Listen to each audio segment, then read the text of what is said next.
हाँ, आप सभी वैष्णव जन को श्री हरिवंशी श्री सद्गुरुदेव भगवान की जय हो।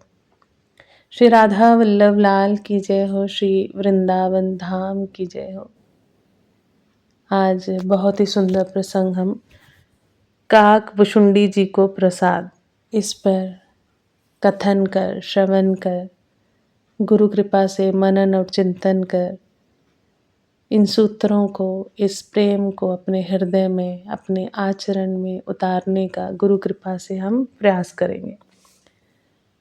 काक भुशुंडी जी को प्रसाद। श्री राम अयोध्या में नित्य अनोखी लीलाएं करते थे और अपने भक्तों को विशेष सुख प्रदान करते थे। काक भुशुंडी जी भगवान श्री राम के बाल स्वरूप के अनन्य भक्त थे तथा अयोध्या में जब जब श्री राम का अवतार होता था तब तब महाराज दशरथ के मणि में आंगन में बाल रूप श्री राम के आसपास विहार करते थे। श्री राम की मधुर बाल लीला के दर्शन के साथ वे श्री राम के द्वारा गिराई गई जूठन को खाकर अपने को धन्य करते थे। काक भुशुंडी श्री राम कथा के सबसे बड़े आचार्य हैं। जब भगवान श्री राम को नागपाश में बंधा देखकर गरुड़ जी को संशय हो गया था, तब उन्होंने श्री राम का प्रभाव बताकर उन्हें मोह मुक्त किया था। काक भुशुंडी जी पूर्व जन्म में भगवान शिव के परम भक्त थे।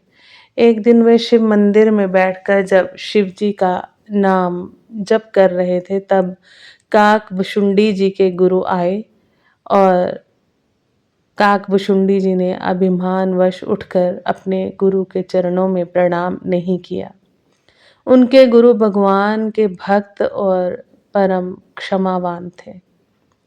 उन्होंने उनकी अशिष्टता पर ध्यान नहीं दिया, परंतु भगवान शिव गुरु अपमान को सहन नहीं कर सके और क्रोधित होकर काक भुशुंडी जी को सर्प होने का शाप दे दिया। गुरु की प्रार्थना पर प्रसन्न होकर शिव ने काक भुशुंडी को पूर्व जन्म की बात याद होने के साथ श्री राम भक्ति का वरदान भी दिया। एक जन्म में काक भुशुंडी ने ब्राह्मण के यहाँ जन्म लिया और लोमश ऋषि से विवाद होने के कारण उन्हें कोए की योनि में जन्म लेना पड़ा। बाद में कृपा करके लोमश जी ने भगवान श्री राम के बाल रूप के ध्यान के साथ उन्हें इच्छा मृत्यु का वर भी दिया। वही काक भुशुंडी भगवान की मधुर बाल लीला के दर्शन तथा प्रसाद के लोभ के कारण महाराज दशरथ के आंगन में श्री राम के आसपास विचरण कर रहे हैं। श्री राम के हाथ में मालपुआ है, वे उसे काक भुशुंडी की ओर आगे बढ़ाते हैं। काक भुशुंडी श्री राम के हाथों का दिव्य प्रसाद पाने के लिए ज्यों ही अपनी चोंच उनके नजदीक करते हैं, त्यों ही श्री राम अपने मालपुए वाले हाथ को पीछे खींच लेते हैं। ज्यों ही दूसरा हाथ काक भुशुंडी को पकड़ाने के लिए आगे बढ़ाते हैं, त्यों ही काक भुशुंडी पीछे भाग जाते हैं। भगवान और भक्त की ये विचित्र लीला कुछ समय तक इसी प्रकार चलती रही।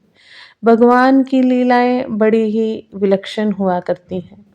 उन्हें देखकर भगवान शिव और ब्रह्मा तक मोहित हो जाते हैं। फिर साधारण मनुष्य की तो बात ही क्या है। आखिर काक भुशुंडी जैसे ही भक्त भी भगवान की अति दिव्य लीला का विचित्रता से मोहित हो गए। आखिर काक भुशुंडी जैसे भक्त भी भगवान की अति दिव्य लीला की विचित्रता से मोहित हो ही गए। उन्होंने सोचा, जिन भगवान को अनंत कोटि ब्रह्मांड नायक समझकर मैं उपासना करता हूँ, आज वे भी मुझे पकड़ने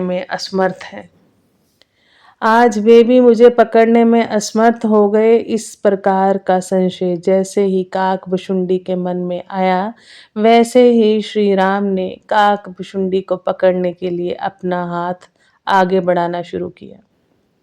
काकभुशुंडी भी अपनी संपूर्ण शक्ति लगाकर उड़ चले, ब्रह्मांड के 7 आवरणों को भेद कर जहाँ तक तीनों लोकों में उनके अंदर उड़ने की शक्ति थी वे उड़ते गए और भगवान का हाथ उनको पकड़ने के लिए पीछे बढ़ता ही गया।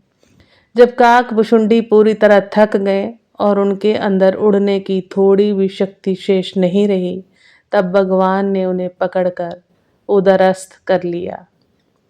भगवान के उदर में काकभुशुंडी ने अनेकों ब्रह्मांडों का दर्शन किया। करोड़ों सूर्य, चंद्रमा, शिव, ब्रह्मा आदि उन्हें भगवान के उदर में दिखाई दिए।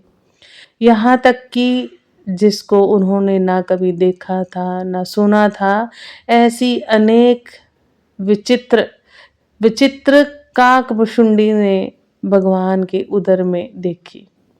ऐसी विचित्र विचित्र दर्शन काकभुशुंडी जी ने भगवान के उदर में देखे।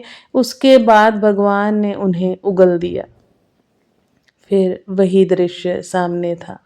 शिशु ब्रह्म हाथ में मालपुआ लिए मुस्कुरा रहा था। इस तरह काकभुशुंडी का सारा भ्रम समाप्त हो गया। बहुत ही सुंदर प्रसंग। आगे भी हम गुरु कृपा से ऐसे ही प्रसंग का मनन और चिंतन कर गुरु कृपा से इन सूत्रों को हृदय में आचरण में उतारने का प्रयास करते रहेंगे।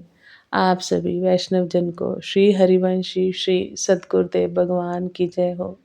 श्री राधा वल्लभ लाल की जय हो। श्री वृंदावन धाम की जय हो। श्री इतने सुंदर प्रभु के लीलाओं की भी बारंबार जय हो, बारंबार जय हो। आप सभी वैष्णव जन को श्री हरिवंशी जय जय श्री राधे श्याम।